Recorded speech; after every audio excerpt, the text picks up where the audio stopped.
Hello, everybody. Welcome to Zeros on Heroes. Welcome, heroes. That's how we used to open the show back in the days when we were live in the basement of the Creek in the Cave in Long Island City, Queens. Welcome, heroes. Welcome to Just Trying to Look Like You. I'm Mike Mercadal. With me, as always, is... Wow, what's my name? Oh, Will Watkins. That's me. I got to get my glasses. I have done some very old man things, and lately it's been the moving my phone away from my face to get a better, you know what I mean? Like my up close. I need readers now. Yeah. I need those glasses.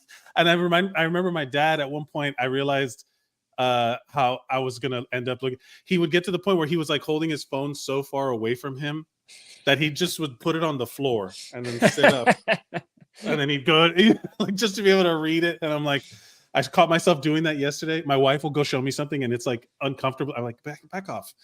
And I'm like, oh no, age has happened. I do a bunch of old stuff recently, such as hoarding wealth and not letting the next generation buy housing.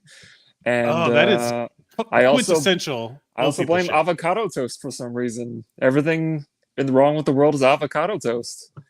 I'll tell you what. Do you ever get the feeling that hate on avocado toast is like just inherently like there's like a subtext of the racist vibe of avocados are from Mexico?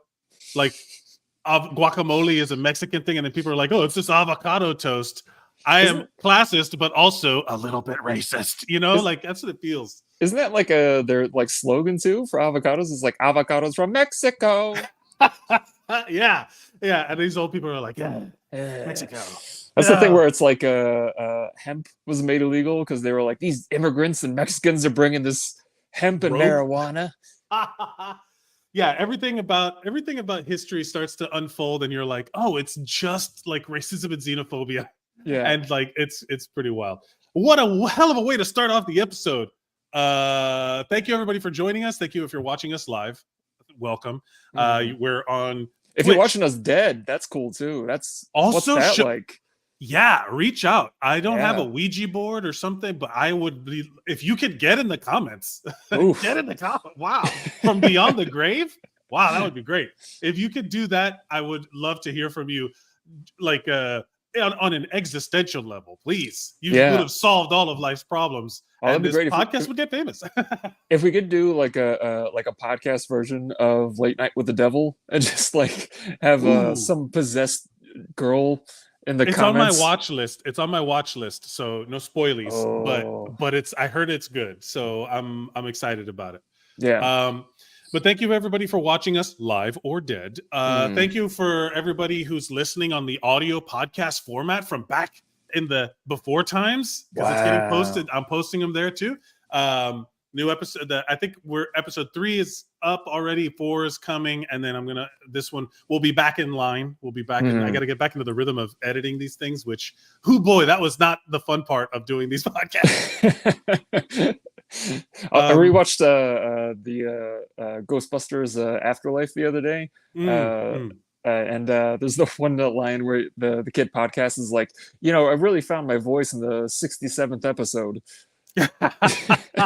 It's like, that's us. Like, we're just gonna you know what? I saw this post jumping right back into the show. Just trying to look like you is our trying self-improvement, but also like not to like don't be a dick about it kind of way. You know what I mean? We're just trying to improve our lives and embrace the positivity of what we've known gym culture to be, kind of get rid of all of these stereotypes of what fitness is supposed to be. But also in trying to improve our lives fitness-wise, we've realized, we're trying to improve our lives mind, body, and community. And that's kind of the trifecta that we're going for, the Triforce, if you will, of just trying to look like you is the positivity in improving all aspects, using all your tools. Yeah. And what was I just going to say? Something about what were you going to say, Mike? I was going to say something. What did you say? How old are we getting? It'll come to me. But yeah, that's what this show's all about. And we're here to kind of talk about our own personal journeys about this sort of thing. I remember now that we've reinvented this podcast many, many times. And I was reading this post about how we should kind of remove the idea of if you're not doing something forever, you've failed. Yeah. Like if you're doing something and it doesn't work out and you change course, that's a success, not a failure. You know what I mean? Yeah. Like being able to, like, no one does something forever, period. Like that is it's an impossibility.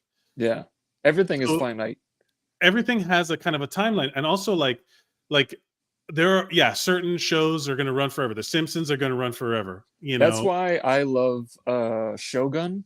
Yes. Because it's one season. The entire series is just one season, beginning, middle, end, great storyline all the way through, character arcs, character development, and it's like, that's it. Don't need any more. No more seasons. We're done. Like, finite can be a good thing. And to a certain extent, recognizing that in your life is a very powerful, holding on to shit for dear life, like you're some sort of pit bull locked onto some pork chop. You're like, that's wrong. Yeah. Adhering to an old, we talked about it a little bit last week. Adhering to an old way because it's the way you've always done it without any kind of introspection or evaluation of whether or not, hey, maybe this is not the thing that's correct, is wrong. It's like legit, like the definition of insanity is doing the same thing over and over again, expecting different results. It's like, one of these days, man, this will be the right, maybe it was the right thing and now it's not, but it's like that self-evaluation, I think, is kind of powerful. And that's kind of what led us to this show, where we were like, oh, like, hey, we have a platform. Let's just do it for us. Like, also, I miss my friend. I love hanging out with my friends, and I miss my friend. I wanted to hang out and talk to you, man. And that's kind of where all of this idea kind of came from. And it was like, kind of, as we've been doing it, I'm like reinforced that no, this is right. Like, we're trying to do the right thing for ourselves. Why not share with people? Yeah, exactly. I think there's a thing of you can't teach an old dog new tricks, but it's like, you can if the dog is willing. I have seen old dogs learn new tricks. Like, that was on America's Got Talent. I've seen it. I've seen it happen. I've seen that, like the whole old dogs new tricks thing. One of my neighbors is fosters pit bulls, and some of them she gets, and it's they've had a tough life, and they have that trauma from growing up, and they have the cropped tail and the ears and everything, and they've lived a life, and if they see another dog, they go crazy. But then after a couple months, or a month or whatever it is of fostering that dog, she's training them, teaching them the right things, and she doesn't lunge at dogs anymore. She doesn't growl at kids or whatever it is. So old dogs can learn new tricks. They can learn to be good dogs. But they can not only.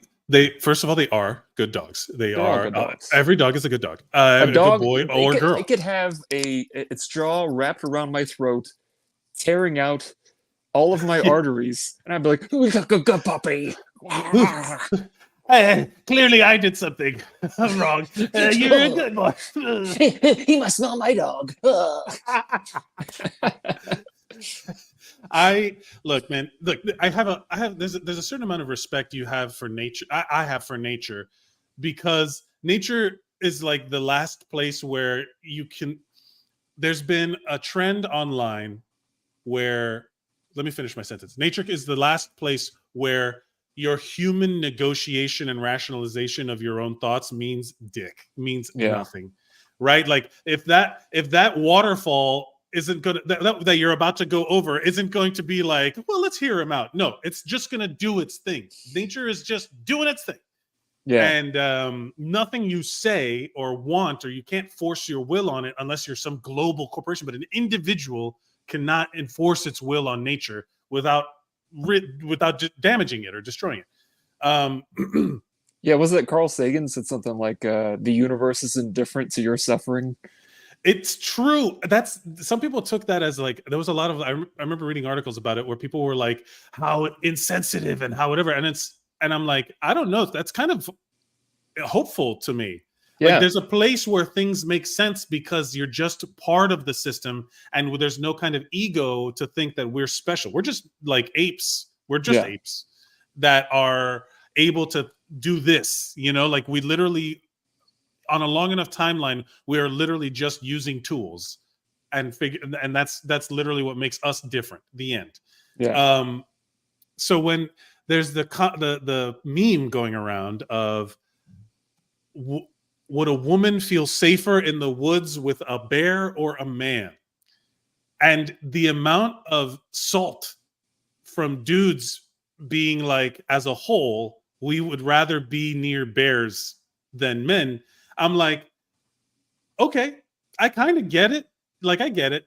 We're both big dudes on the subway. If someone was afraid of us, I'd be like, yeah, okay, I get, sure, no problem. I understand. It hurts my feelings, but it's also like it's not like impossible to comprehend why women would say this. Yeah. You know what I mean? Especially on like generalizations, like in terms of a generalization. Nature, the bear is just going to do what the bear does, and the bear's main goal does not involve that woman in any way.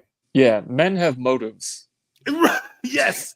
The amount of difficulty some of these dudes on the internet are having to grasp that is like, hey, this is a general, like it's like a reflects back on the not all men kind of thing. Yeah. And all that sort of stuff. So there's like that kind of like, hey, I understand you feel a little hurt by this, but this is the fact that you are a victim of the patriarchy as much as not as much as, in a way as well. You know what I mean? Like, you are victimized into thinking a certain way because of the old way of doing it is now being pulled apart a little bit. And you're like, no, the old way, the thing that's keeping me clothed, and I can hide shame, and I can hide guilt, and I can hide accountability, and I can, like, that's basically what it feels like. Also, like, in that scenario, if I were in that scenario, I also would be more scared of the lone dude, because that's, you don't know what that guy has. And also, I'm pretty sure I could take a bear. I could take Oh no, this is also oh, Will, no, I'm so sorry, Will. But then you know how many people online, how many men think they can take on a bear? And I'm like, what is wrong with you people? I could take a bear if his name was Yogi and he was wearing a hat and I was not carrying a picnic basket. If I was carrying a picnic basket, I'm done. I'm done. It's pronounced picnic basket, and if it's got to be the little pork pie hat, because if he's just wearing a tie, that's Boo Boo, and Boo Boo deserves a break. All right, he's already the smallest bear out in the woods. He's a tiny little runt of a bear. But if that bear sees you holding a picnic basket, get ready. You're about to get pummeled in a cloud of fists and legs. You know what I'm saying? In the ranking of cartoon bears, where would you win that battle? Because like Yogi could put up a fight, but like obviously Pooh Bear, he's going down. Here's the thing, Pooh Bear. All right, why have I thought about this? Why is this a thought that already exists in my brain? Pooh Bear's a toy. He's not a bear. He's a teddy bear. Yogi Bear lives in Jellystone National Forest and is a full-on fucking bear. Okay, he's a bear. He's a cartoon bear, sure, but I think, like, when it comes down to it, Yogi will throw hands. Yeah. I want to see a Kong Godzilla style movie where it's Yogi and Magilla Gorilla. Yeah. Get all the Hanna-Barbera cartoons, turn them into kaiju. I want to see that universe, that cinematic universe, so bad. And the winner's gonna be like Droopy Dog. You're going down, sir. Yeah. Oh boy. Hey, And then there's like Dick Dastardly or whatever. Those cartoons were like an example of not realizing you're being advertised to as a kid. Like, this was all profit margin like stuff, because the animation between like a Warner Brothers Looney Tunes cartoon and a Hanna-Barbera Flintstones Yogi Bear, quick drama Graw. You remember those? Yeah. They were all done like where like they do one frame and then they smear it to another frame, and it's kind of like was done on the cheap. But meanwhile, I'm still on board with some quick drama. I remember all of those things, the wacky races. I remember all of that stuff so vividly as a kid. And now I'm just envisioning like a wacky races style Mad Max Fury Road. Yeah. Like all of this stuff. Why are we not Hollywood hire us is what I'm saying. Why are we being overlooked? It's genius. I want to see my childhood cartoon heroes battle to the death. Is that too much to ask? Like there was that whole dark gritty reboot of like everything needed a dark gritty reboot, and people were making jokes about it. I don't want a dark gritty reboot. I want an R-rated fucking gore fest. I don't want like a sullen, brooding, like you still want shenanigans, but the shenanigans end in gore. I want Deadpool in the Hanna-Barbera universe. Right? That feels fun.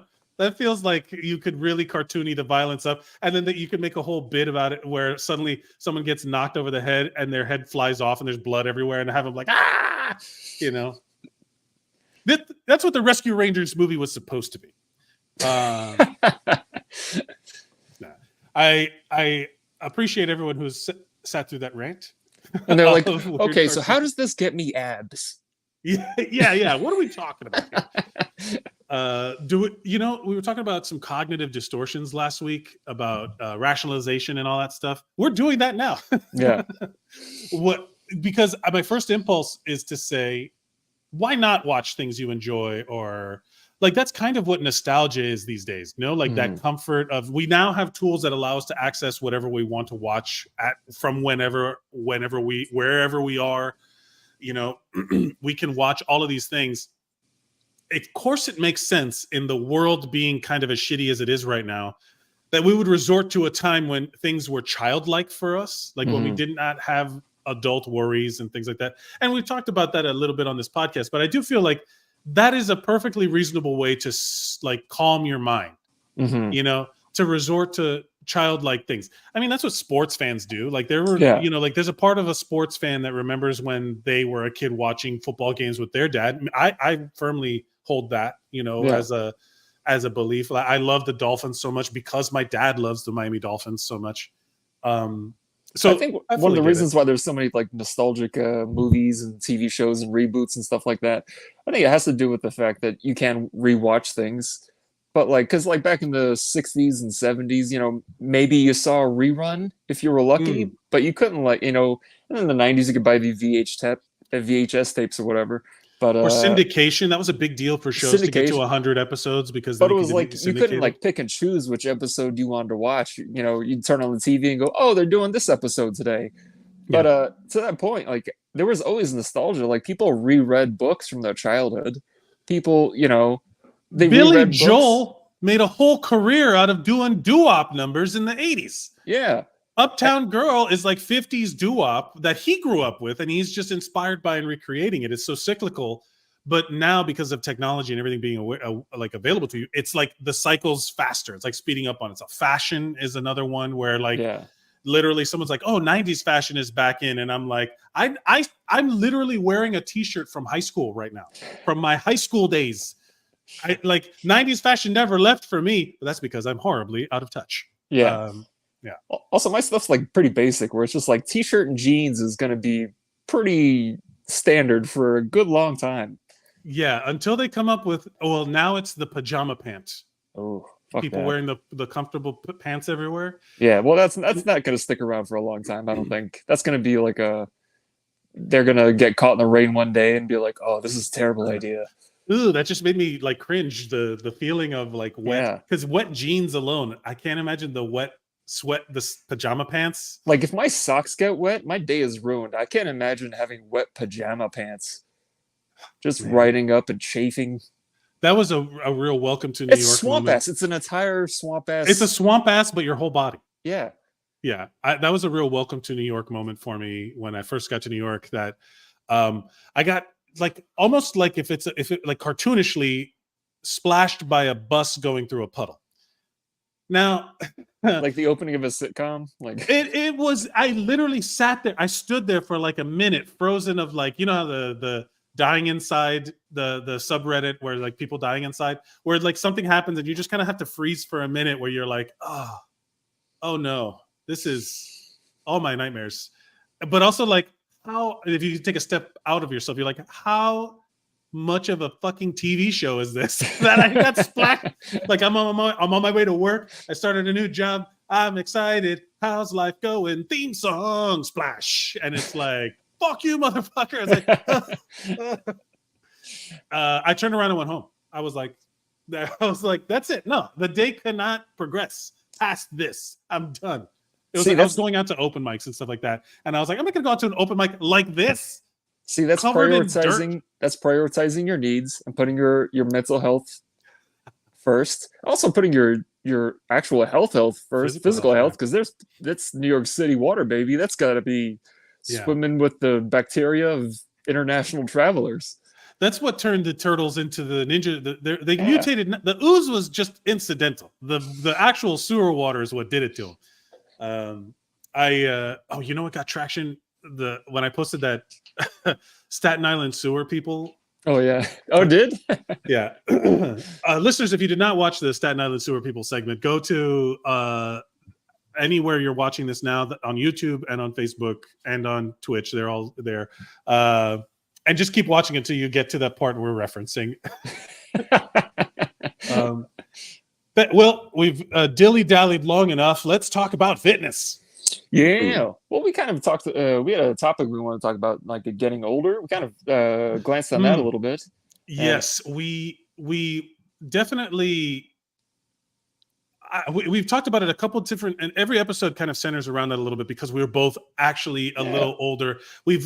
I was an athlete when I was younger. You've been doing fitness for long enough where remember what it was like, what our bodies were like before.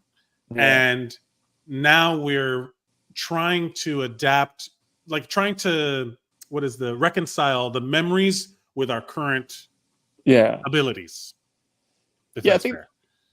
That's I think you have to come to grips with. Actually, I have a funny story, real quick. Kind of has to do with this, but I was at the gym today, and I was doing legs and biceps. But I do like a glute focus on my legs, so I get the buns and the guns going all in one day.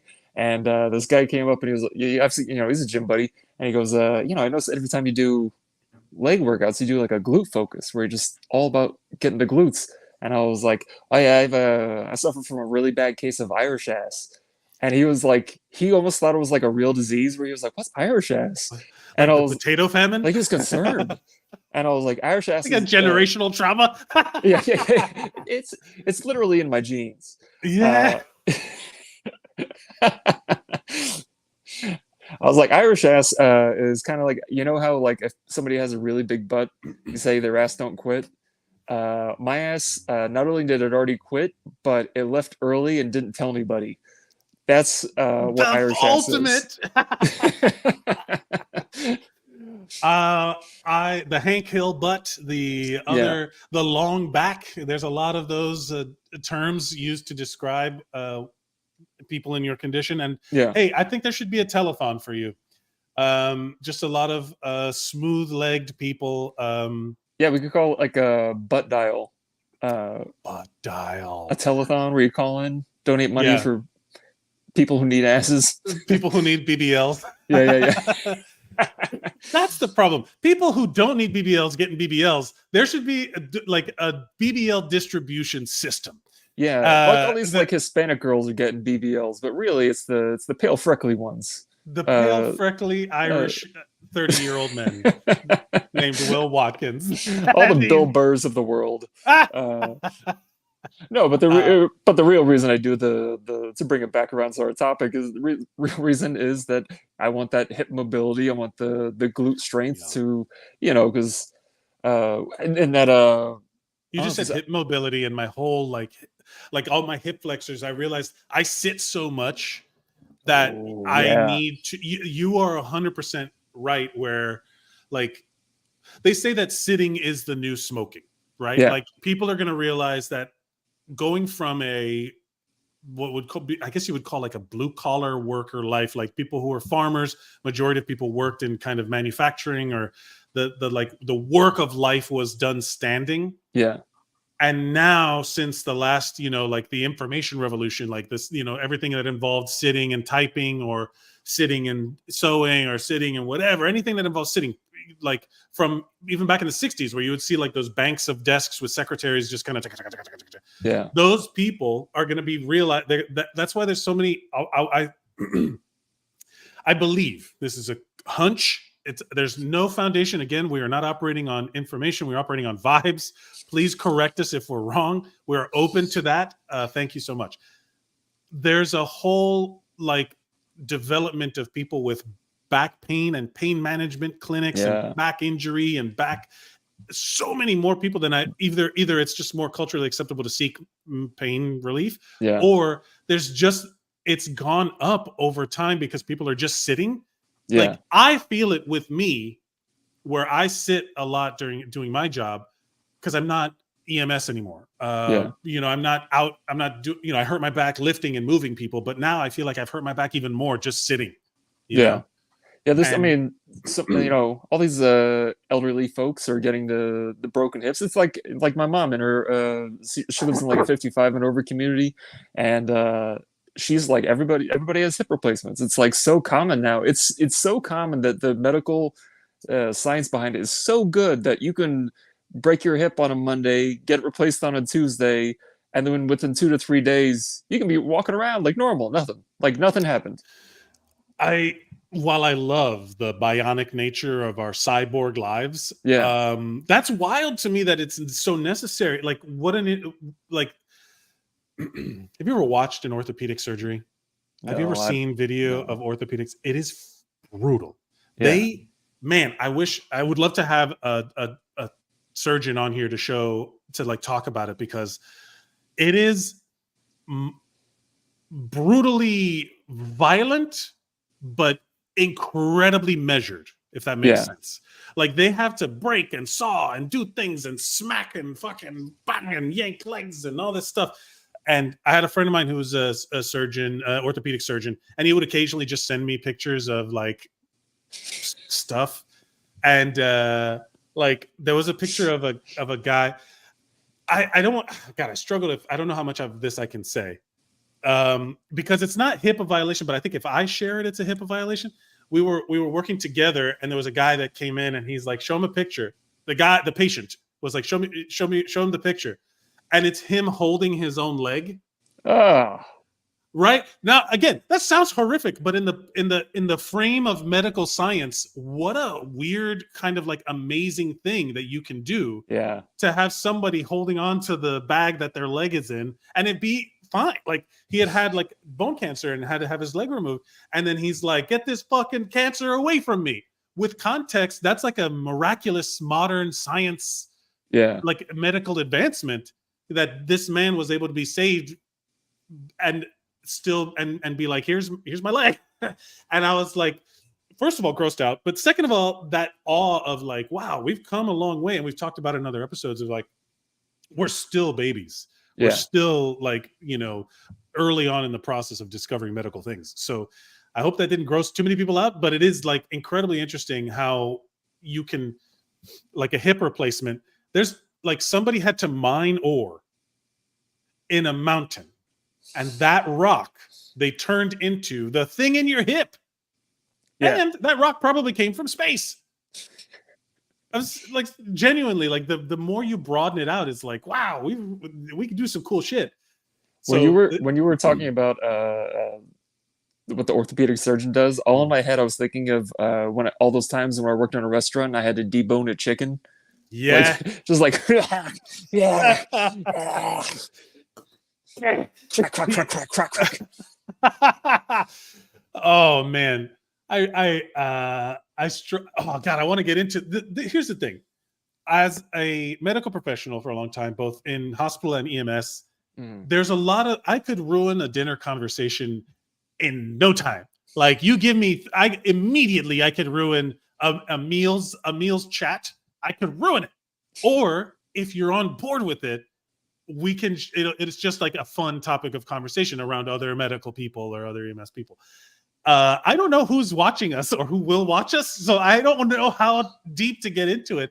But it's like the human body is like a feat of magic, but also a carnival of nightmares. Yeah. It is some of the coolest shit I've ever seen and some of the grossest shit I've ever seen. So it's like somewhere in the middle, that's where we exist. You know what I mean? Somewhere in the middle of those ranges of like where you're just on the day to day.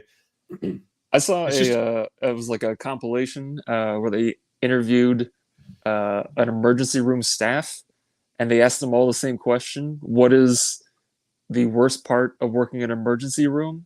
And literally 100% of them all had the same answer, which was the smells coming out of a human body is the ooh, worst part, interesting. is just the smells that a human body can produce. It's pretty astounding. It's pretty astounding. Chris Calogero, comedian we've known, we're friends with, he had a bit where the human body is so gross that I could touch one part of my body and then touch another part of my body and then make that part sick. Yeah. We and are you can. We are a horrific ecosystem. Yeah, we are. There's so much about the human body that if you start to like look like, I wanted to use the word dissect, but I don't mean I want anyone to take that literally. If you start to like really evaluate how the body exists in reality, we have more bacteria in our gut than we have cells of actual body. Did you know that? Like, it's like crazy. We have like our organs are technically independent of each other. Like they all operate on autopilot.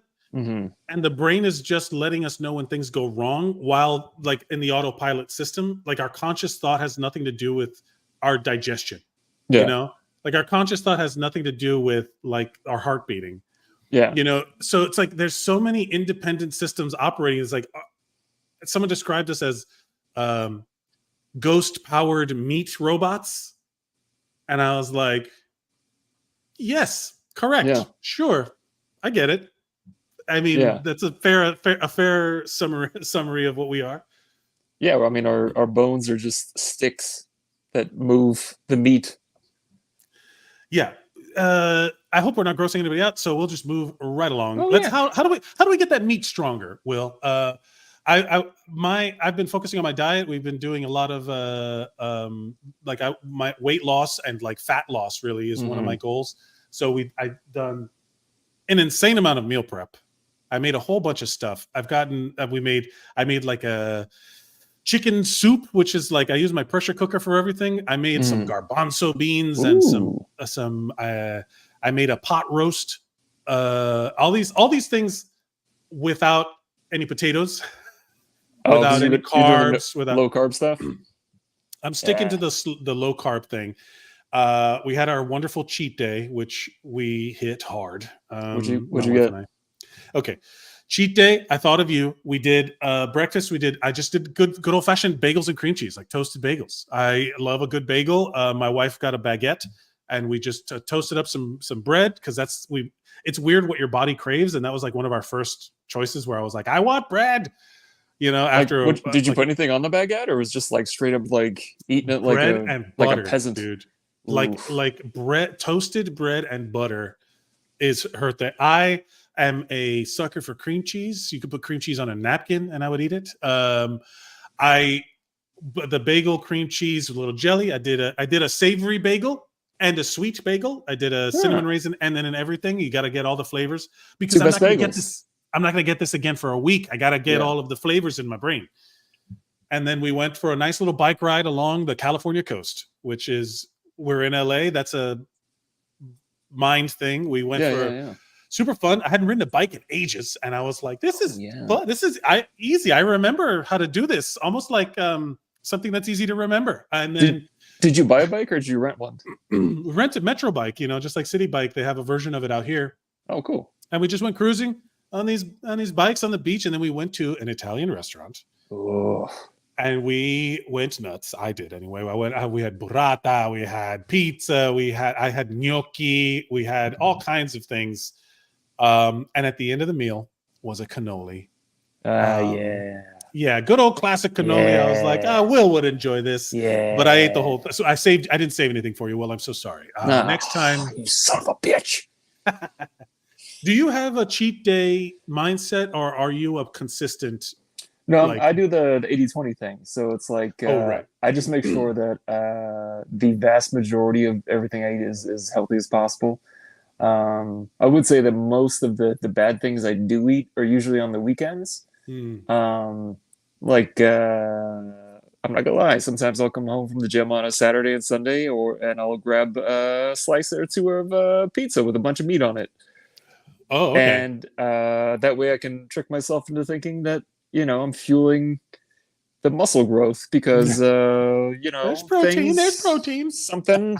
Well, I think I've said before, like one of my favorite after gym meals is a cheeseburger because it's good lean protein and couple of vegetables, and a slice of tomato counts as vegetable, and a leaf of lettuce. And I'll eat some sweet potato fries, because, as we all know, sweet potatoes that are fried in oil are healthier than not sweet potatoes that are fried in oil. The It's regular so much potatoes. healthier. It's so much healthier. Do you have like, if someone I guess it does really curb cravings for you, like, because you do get a little bit of it. I do not have that willpower. I do not have that I'll just do a little bit mindset. I'm an all or nothing kind of person. So I have thrived under the cheat day. You've seen when I've really committed to with the diet that I do, that it does the weight does fall apart. I'm eating tons of protein. I'm kind of balancing it all out, but it is pretty restrictive because it works for me. What is your, like, if you were to have a zero accountability meal where it will not impact your body in any way, what is the cheat meal that you go for? I am a basic bitch American, so most of my stuff is just like cheeseburgers and shit like that. But I will say, if I probably chicken parm with a big old thing of pasta, or a chicken parm sub, or a meatball parm sub.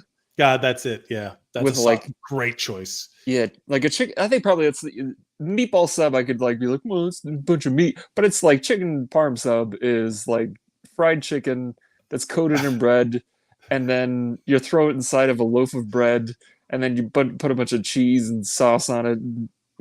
Well, if they get like a chicken parm sub and they also put ricotta as well as the mozzarella and the parmesan, some ricotta cheese in there, it's just it's the best. If that's, you call me a basic bitch American, because that is elite right there. I think that is like the ultimate. Holy cow! Like that is the ultimate savory one. Yeah. That sounds good with the ricotta. Oof. Put ricotta on any Italian dish, it makes it like 2 times better. I'm gonna have to stop this podcast right now because I have to go put that in my body in some way, and preferably through the mouth. That is a great choice. Good, solid choice. Yeah. Good, solid choice. Do you feel I have my cheat day, that is a mental thing for me. It is not a physical thing for me.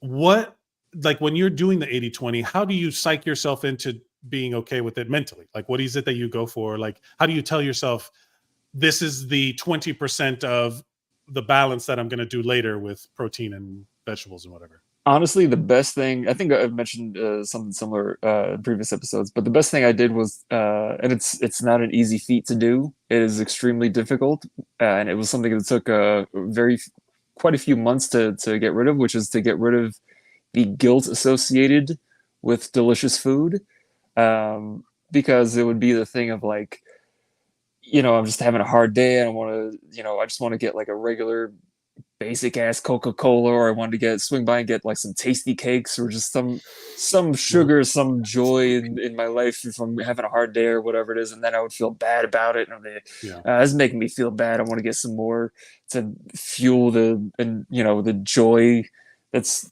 the previous food took away from me, and blah blah. It's just guilt compounding. But now it's you. I mean, you are Irish Catholic. Yeah. Like, there's not really anything you can do about the default setting. Yeah. But yeah, so it was basically just it's not that I got rid of the guilt completely, but it's instead of suppressing the guilt, I enhanced the joy of the food. Ooh, so enhancing the joy is a great line. So it was, I'm going to get this cupcake. It's only going to be a single cupcake instead of an entire cake. And I'll get the single serving of cupcake. And as I'm eating this, it will be the greatest cupcake.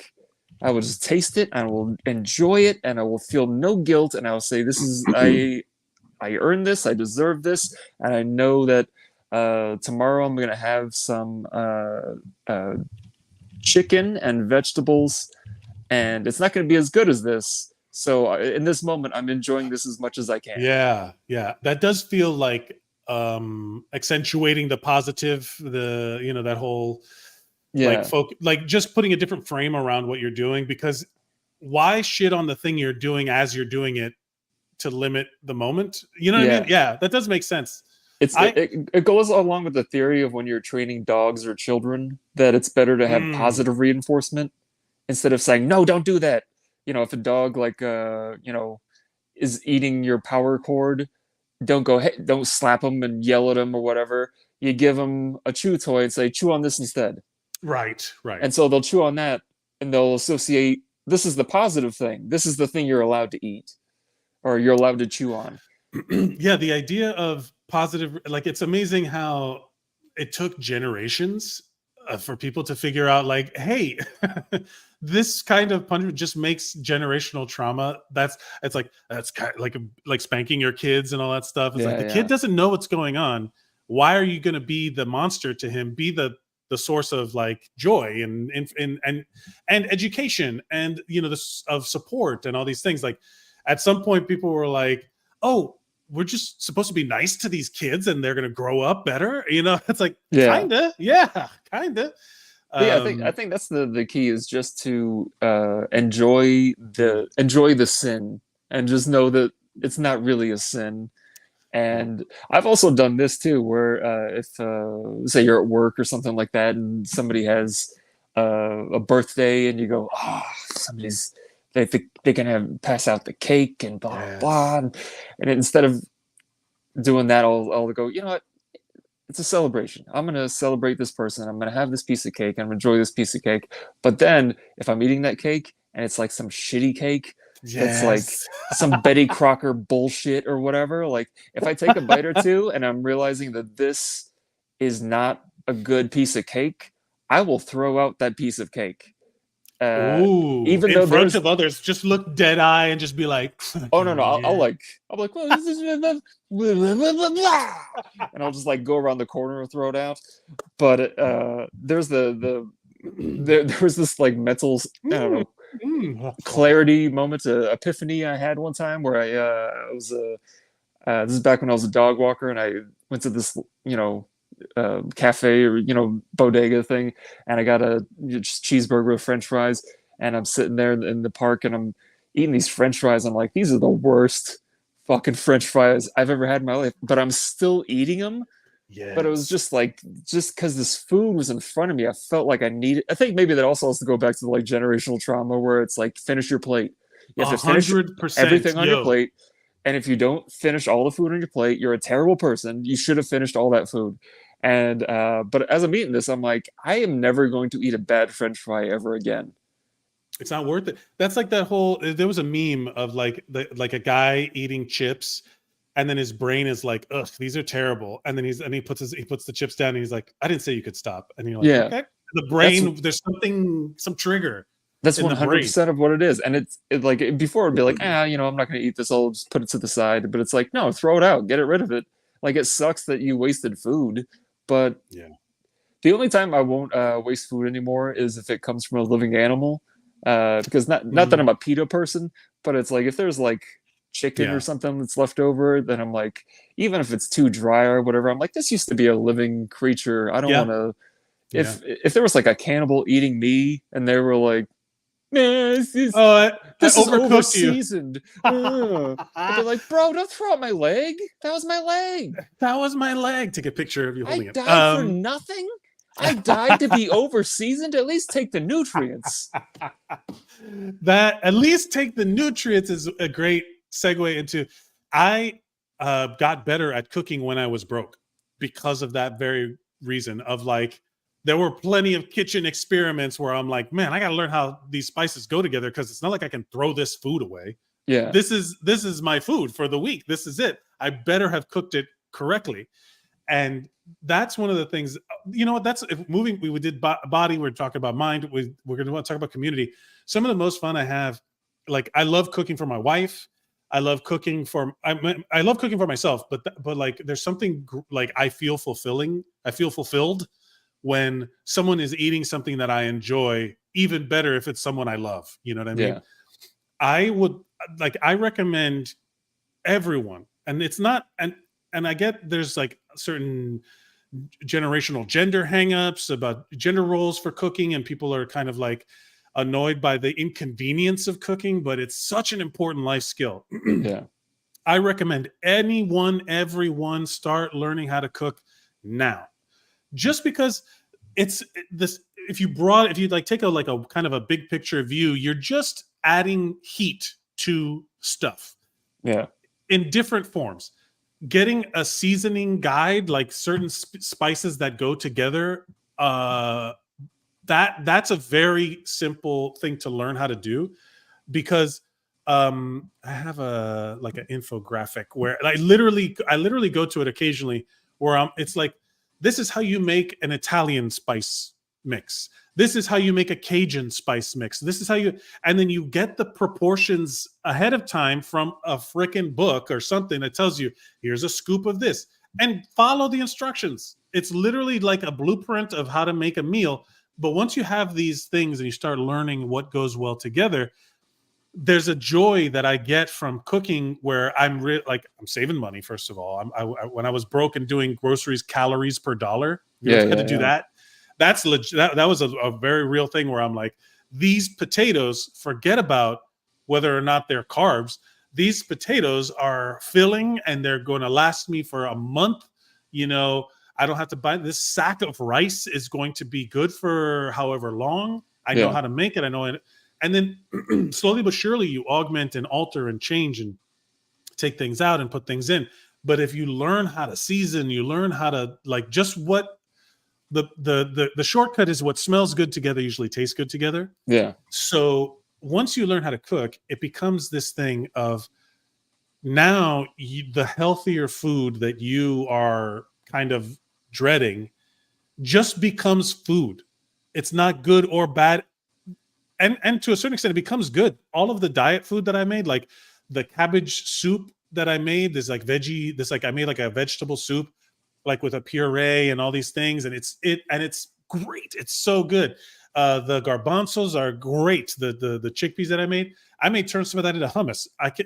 All of this stuff then becomes a thing of where you're like, how do I make these healthy ingredients better? And then the next step is, how do I make these foods for the people around me? Because that is something I do find a lot of joy in. We don't do it as much because in LA we don't really have a large group of friends, but we've had a couple of hangouts here at my place. It's a small apartment, but we cooked for everybody, and everybody got a chance to eat, and everyone was in the hearth. That idea of everyone gathers around the food. The communal space, It was very. I loved it. I want to do it more. We're thinking about doing like a barbecue in the fire pits, over in Dockweiler Park. I love the gathering and having people and having people enjoy food that I have prepared. That feels like the ultimate human existence to me. There's something about it that feels primal, but also very civilized. Yeah. It's I feel like that's the bridge. Yeah, there was this guy, John Meadows. He died a couple of years ago, but he was one of the best bodybuilder trainers, for all the Mr. Olympias and all that stuff. He was they have exercises named after him called the Meadow Row. He's a phenomenal teacher. He has an old YouTube channel that's still up, and they actually recycle old clips to keep everything current. But he talked about one time about how when he was starting out, that was back when it was just the bland chicken, boiled chicken, and brown rice, and just the most. It makes me so sad when I see those videos of people making, here's what I eat every day, and I'm like, and he said it was like a game changer when Mrs. Dash came out, the seasoning, and then it was once that came out, he said all the bodybuilders would get together and they were trade recipes and spices and cook for each other and stuff like that. It's this is what I love make. That. And so they started discovering that if you add spice to something, it's going to add no calories. Hot sauce adds a lot of flavor, and it's very little, if no calories. So it was they talked about trading recipes, they were Martha Stewart housewives. I love that. I'm picturing a bunch of I want to go to the bodybuilder potluck. Yeah. Right? Could you imagine? It's hey, we're all gonna go work out real hard, and then we're having a big potluck at my place. What an encapsulation of what this podcast is about. Yeah. You know what I mean? Like caring about your fitness, but also the joy of like eating food that you cooked and prepared that tastes good, and then also sharing that with other people. What a perfect encapsulation. Oh my Yeah. god. One of my favorite stories that was Arnold would talk about after bodybuilding competitions, especially in LA. I guess there's some famous pie shop in LA, and he said after the competitions in LA, like all the dudes would get together and go to this pie shop, and they would all just like get like a ton of pies, and they would just like eat pies because they didn't have to worry about sugar and carbs and gaining fat, and they would just go hog wild with these homemade pies from this famous pie place. Oh man, it's probably Marie Callender's or Oh, House of Pies or something. I think Yeah, no, maybe dude. House of Pies. Maybe that's what it was. Yeah. He also said Um, he tricked a couple guys into going to the pie shop before the competition to sabotage him. Where he would go, let's just go over there and grab a couple salads, and then he would order a bunch of pies for the table and then leave. oh, what a And of course, that's the great. bodybuilders were like, "Oh, I gotta eat these pies." They would have I feel 8% bad body fat throwing instead of food away. 6. Yeah. Yeah. I love that idea of. Could you imagine being like the waitress at that restaurant and just seeing like an army of gigantic dudes going like, "We are starving. We haven't eaten sweets in 3 years," and she's like, "Ah." Her like fear would only be outmatched by the joy knowing she was going to pay rent for the next 6 months. Exactly. Oh man, that is a cheat day spot. That will be a cheat day spot. Pies. I'm a sucker for a good pie. I make pies. That was my role in family holiday, Christmas, Ooh, Thanksgiving yeah. cooking. I became the pie guy. Oh, you made And your own crust? I have. It's not worth it in at a certain point. You're just cranking out. Might as well just get the frozen one. But Yeah. it is 100% better. But at a certain point, it's just not worth it. But yes, the pie guy. You're rolling it out. You do the latticed crusts. You do all these things. I love a good blueberry pie. That was Oh, my thing. that's I like that may be my favorite pie. it's up there. It's like blueberry, Dutch apple, and French silk, like my top 3.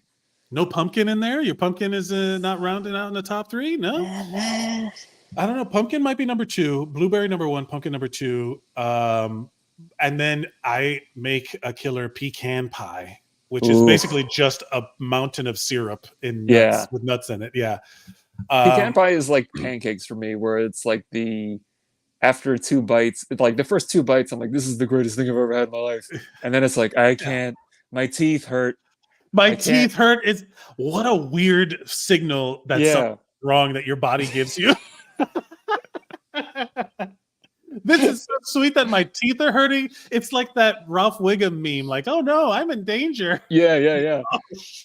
Like, because I know it's all psychological, where it's like, there is no, like, this isn't actually hurting my teeth, but it's like, my teeth hurt. Why do my teeth hurt?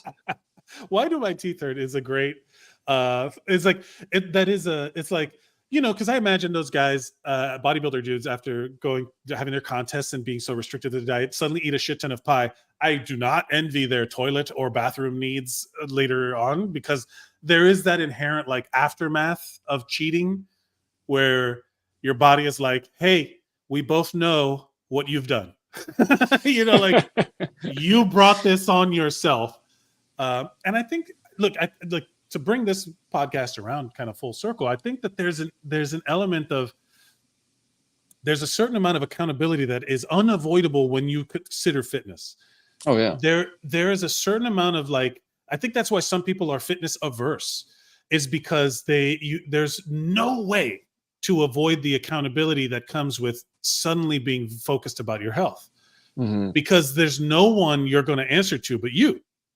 There's no one you answer to but the things that you put in your body, the things that you do. Like you are the product of all of those choices, I guess I would say. Yeah. I think that's one of the things. Like, didn't Arnold say that something about like that when you see somebody with a good body, nobody gave it to them? Yeah. Something like that. I don't know. Yeah, even if they take steroids, like you can't just inject steroids and you get a fantastic physique. Like you have to do the work. You have to sculpt it. You have to body build. You have to do all of these things. So I think there's an inherent accountability that that I think gets lost also in the conversation about fitness and just trying to break the stereotypes that we try to do on the show is a lot of these people who work out every day for fitness reasons, appearance reasons, or whatever, like there's a fair amount of those people that I would trust in other areas because of how responsible you have to be to when you're motivated. Now, granted, somebody's priorities can be different and all these things, but if somebody who works out also sets their mind to something else, I would believe that they could do it. Like skateboarders or people who do some sort of sport that is individual, right? Yeah. Like high divers or figure skaters or any of those people. Those are the people that will try and do a trick or try to land something, achieve a goal, and even through injury, they're like, have you ever seen those skateboarder kids, that joy that they get when they finally land the trick? What a motivational experience for literally any other thing you're trying to do. Because eventually, if you bail on the trick, you bail on the trick. You can't do it anymore. You stop. You accept that you're like, oh, this is going to hurt. Or you accept that right now I can't do it. I'll come back to it later. There's that self-assessment that comes with knowing your limits. And then also that moment of like full joy when you get there, that unabashed, unbridled kind of like, because you know that you put every step of the way in, Yeah. I love that experience. And it kind of only like when I remember when my max bench in high school was 305. Damn. And And I remember when I finally, there was like a poster on the wall from like the 60s and 70s. And, like it was this old ass poster of like everyone who was in the 300 club. Yeah. And I remember being able to like, I'm there, was like a moment of, you don't just magically start at 305. You'd have to like literally every step of the way you had to get there. Now, would I kill to do 305 now? Probably not, but that's not really my goal. Yeah. But at that moment, that was something that I was working towards and achieved this kind of milestone. And I love that idea. I love that idea that you are the one responsible for your success. Yeah, to piggyback off of what you just said, there's this thing that people say about the reason that they don't go to the gym is because they're intimidated. They don't want to seem weak in front of stronger people. But the thing is, like, every strong person was not always strong. If you can only put 5-pound plate on each side of the barbell and that's all you can bench, like, do that, because probably the big strong. I mean, when I first started, I had 25 pounds on each side, and it was like, this sucks. Yeah. And then eventually I put a 10, and then another 10, and then progressive overload is how you get more muscle and hypertrophy. And so it's, eventually you will get to that point. But like you said, you're going to fail along the way. When people always reach out and they ask me for advice on how to get shape, like every January, I always post the thing that's like, hey, if you guys need help, I'm not going to charge you any money. And, I'm not I don't have any certifications or whatever. I've taken a few fitness classes, but like, I'll give you, based on my own personal experience, I'll give you advice. And usually at least 4 or 5 people always reach out. And one of the things I always say is, you're going to fall off the wagon at some point. So I think you should accept that right now, that you will fail with your journey or your diet or whatever it is. Yeah. But just know you're going to. And then when you do fail, remind yourself that you were going to fail. And then you can get right back on. You can say, I'm failing right now, but I'll do better tomorrow. Yeah, that's a powerful lesson when you fully embrace it. That idea of like, I forgot who it was. I was talking to my wife about it because, we're in LA, we're doing LA things, and we're trying to reach there's certain things that you have to kind of really, it's not easy to mentally to accept how much rejection there is. But the concept of, I think it was Jim Carrey that said, you can fail at doing something you love. You can still fail at doing something you hate. Why not fail doing something that you love? Yeah. Like it's like, you can settle for whatever experience you want in life if that you're like, oh, the other one's too hard. And then you can imagine like that feeling when you still fail at something that you took as the less extreme option. Of course, that, you know what I mean? Like, why not go for the thing that's going to even like, at least you were on the right path to fulfill you in some way. Yeah. And whether or not that succeeds is just the byproduct, right? Like that, there's something about the whole, it's not the destination, it's the journey. Yeah. You know, because as cheesy as that is, it's the mind, it's the mindset you have, your perspective on what you're doing. There was another thing that you said about the like when people ask you like questions and like that they come to you for advice. The idea of I'm sorry, the part that we were saying, like every strong person was once a weak person. Yeah. My thing is like, hey, we were all babies once. Yeah. We're all just giant babies. You gotta crawl before you walk. You gotta walk before you run. We're all giant babies. No, but that's also like how I got over stage fright. I just picture a bunch of little babies out there in the crowd. It's also when I'm at the gym, I'm like, look at all these strong babies.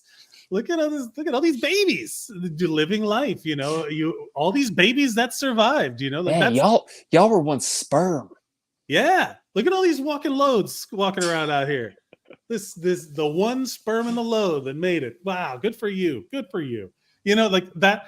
Again, having a broader perspective on things is kind of my default coping mechanism, like zooming out a little bit, where it's like, the earth was here billions of years before us and it'll be here billions of years after we destroy it. So like, chill, relax a little bit. Like in all of existence, you'll spend more time not being alive than you were alive. Yeah. What happens after we die? The same thing that happened before I was born. The all of that existential crisis is like, oh, okay, cool. If I could recommend just some reading, Kurt Vonnegut has a book called "Thank You, Mrs. Goldwater." I think is what it's called, where it's like letters. Oh, man, Kurt, thank you. God bless you, Mrs. Rosewater. Oh, and it's a great book. I love Kurt Vonnegut. I want to read more of his stuff. I've read a ton of his stuff, and there's always some great books. Timequake is a really good one. It's like an autobiography, but it's like told through a sci-fi kind of thing of like, what if time jumped back 10 years? You can't change anything, but you relive everything knowing the last 10 years of your life. Like you have deja vu for 10 years. Wow. And then what happens once free will kicks in? Because that's the thing. You operate on 10 years of autopilot. And then once the free will kicks in, all the world goes to shit because everyone realizes that they have control over their own lives.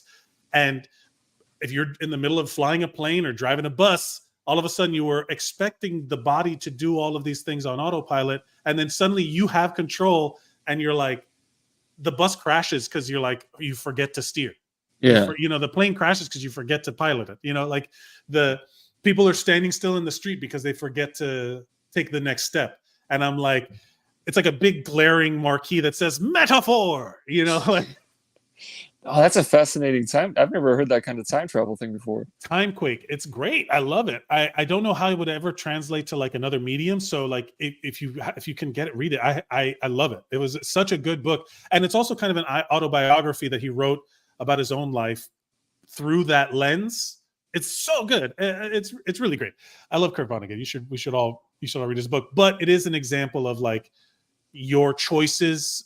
Like if you let the world make the choices for you based on the past, once you have the freedom to make your own choices again, you have to make them, or you just default back to that numb state. That kind of. Yeah, and it's great. It's a good. I don't want to spoil anything, but it is really. That's good. Really fantastic. It's like you don't want to be a passenger in your own life. What a metaphor! Yes. Yeah. That's a great way to. That's a good one for the mind. We'll make notes of that. Passenger. Fuck you, Vonnegut. I can say cool shit. Yeah, we got quotes on quotes. That's me throwing quotes up into the air like I would be throwing quotes onto a stripper. Yeah, that's what that is. I think we nailed this episode again. God, we've been crushing these. Jesus These are Christ. so good. We've been doing such a good job. These other fucking idiots, they don't know how to fucking do this shit. I have to object. Comparison is the thief of joy. We are doing a good job within ourselves. Will, I know you're such a combative and confrontational All person. right. Would you get that inspirational quote off of a stripper's ass? Is that where you plucked it back out? Hey, where I get my information is like, you can't judge the source of things just because it came from a stripper's ass doesn't mean it's not correct or true or beneficial. In fact, many great things have come from the BBL. She was Irish. How do you feel now? She got the Irish BBL. That's what it is. That is feel?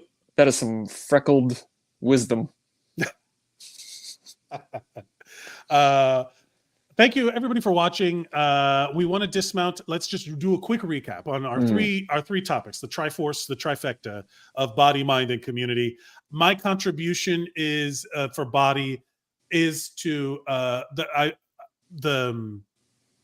the taking accountability for the choices you make with your body so that you don't feel shame about it, if that makes sense. You know, like, make the good choice when you're working out or lifting a heavy object with your bad back. I'm talking, that's me going like this. Make those good choices and in the exercises that you choose and constructing your physical activity. Oh, we'll say this. Sitting is bad for you. Stand and make that your first choice in making better choices for your body. I would throw into there the sometimes you want to work your glutes not just because you want a nice juicy ass, but also because it actually helps with your health. You know, people with horse hips don't break them when they're older. So be very butt focused in life. I've found that is a way to succeed. Just focus on ass all the time for yourself, others. Just do a lot of butt stuff. A lot of butt stuff. And you'll live longer. That's just scientific fact. For the mind, what do we got for the mind? Will is replace guilt with joy. Give it the old positive reinforcement as opposed to punishment. Yeah, I love that. I love that replacing the guilt with joy. I'm just making notes here. Yeah, replacing the guilt with joy feels like a very streamlined, like, overarching principle of like what I just did with the comparison. Because the second you compare it to what you could have done, you create like, I went through this whole phase of real self-helpy bullshit of like removing it works, but this works. What I'm about to say, it worked for me. Replacing the word should, like, don't use the word should, because I thought of it as a very nerdy way of remember Back to the Future where it creates the split when he's talking about the chalkboard. Every time you use should or create a scenario in which a choice that you didn't make, you're creating this whole other timeline that you have no way of getting to. There's nothing about that timeline that is real in your life except the energy you're using to create it. So when you're depleting your brain trying to, what I should have did was this, and then maybe this would have happened, and then maybe this would have happened, you're creating this other timeline that I don't have a DeLorean to get to. I can't get there. So that was a big help for me. And that replacing guilt with joy, every time you feel guilty about something, you're basically saying you should have done something else. Yeah. You know what I mean? So leaning into your choices and experiencing the joy that comes with them first. That's the takeaway. I like that a lot. I also love the don't be a passenger. I love the don't be a passenger because it feels they kind of go hand in hand. Because if you're just on autopilot chasing the normal things, I remember at one point I was eating fast food for like almost 2 to 3 meals a day. And I was like, gross. I felt terrible. And I was incredibly overweight. And I was like, oh, this is just a byproduct of not giving a shit. It literally was like, a bad habit builds against your will without you paying attention. You know, a good habit takes a lot of intent. Yeah. And as for community, I would recommend learning to cook and then cook for your friends.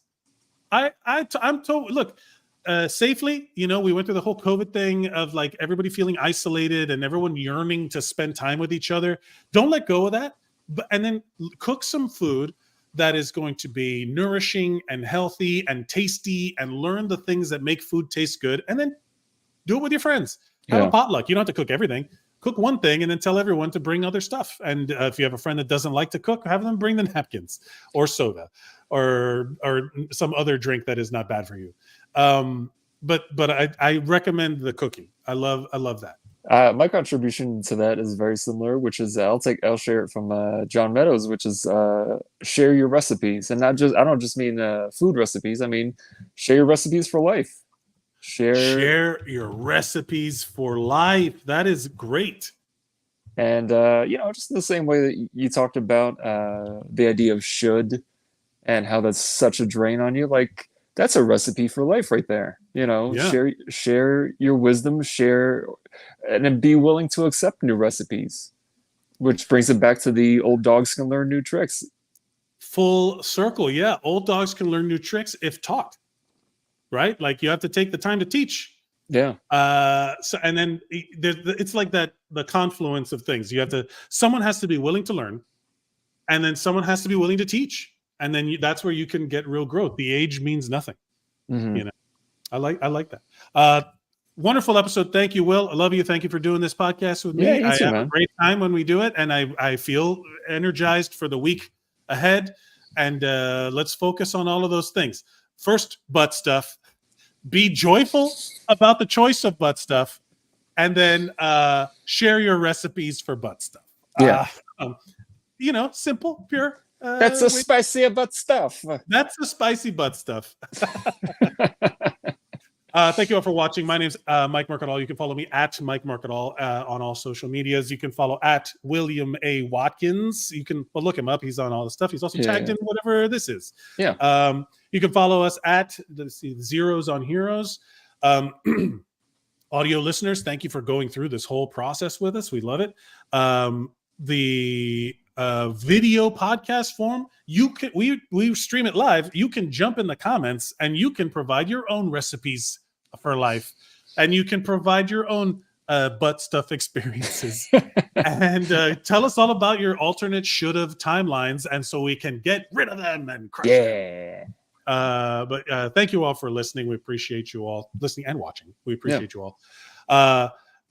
You know, and we used to end every podcast in the live show because there was the show, the original feed, which I'd like to keep going, is we used to say, go out and be heroic, right? What that meant was this podcast was really about like, who are your heroes, positivity in the world, like who do you look up to? And I think this is kind of an extension of that for ourselves. Like we're trying to be our own heroes with our choices. So if you're ever having trouble making a decision out there, making a choice, making the right choice for you, just remember to go out and be heroic. So thank you everybody for watching. We appreciate it. Like and share and subscribe. It really does help. And remember to go out and be heroic.